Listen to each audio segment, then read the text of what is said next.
महाराष्ट्र क्रांती news, आवाज सर्वसामान्यांचा।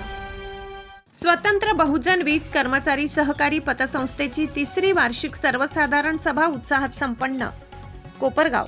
महाराष्ट्र राज्य स्वतंत्र बहुजन वीज कर्मचारी संघटनेच्या आधिपत्याखाली कार्यरत असलेल्या महाराष्ट्रातील पहिल्या स्वतंत्र बहुजन वीज कर्मचारी सहकारी पतसंस्था मर्यादित कोपरगाव यांची तिसरी वार्षिक सर्वसाधारण सभा दिनांक 5 जुलै 2026 रोजी पतसंस्थेचे सभापती माननीय धनंजय बंद्रे यांच्या अध्यक्षतेखाली उत्साहपूर्ण व खेळीमेळीच्या वातावरणात संपन्न झाली।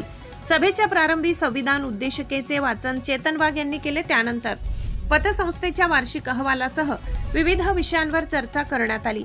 यावेळी महाराष्ट्र राज्य स्वतंत्र बहुजन वीज कर्मचारी संघटनेचे सरचिटणीस माननीय जालिंदर पांढरे यांनी मार्गदर्शन करताना सहकार चळवळीचे महत्त्व, सभासदांचे आर्थिक सक्षमीकरण आणि संघटन बळकटीकरण याविषयी सविस्तर विचार मांडले।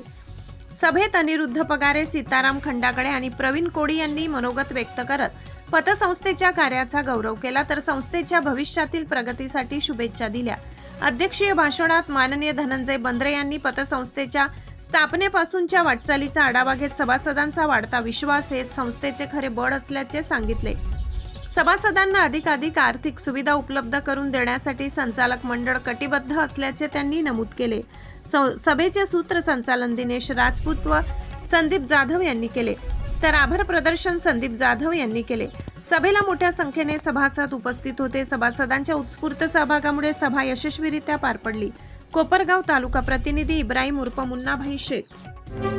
अशाच नवनवीन बातम्या पाहण्यासाठी आमच्या महाराष्ट्र क्रांती न्यूज या YouTube चॅनलला लाईक करा, सबस्क्राईब करा आणि बेल आयकॉनला प्रेस करा।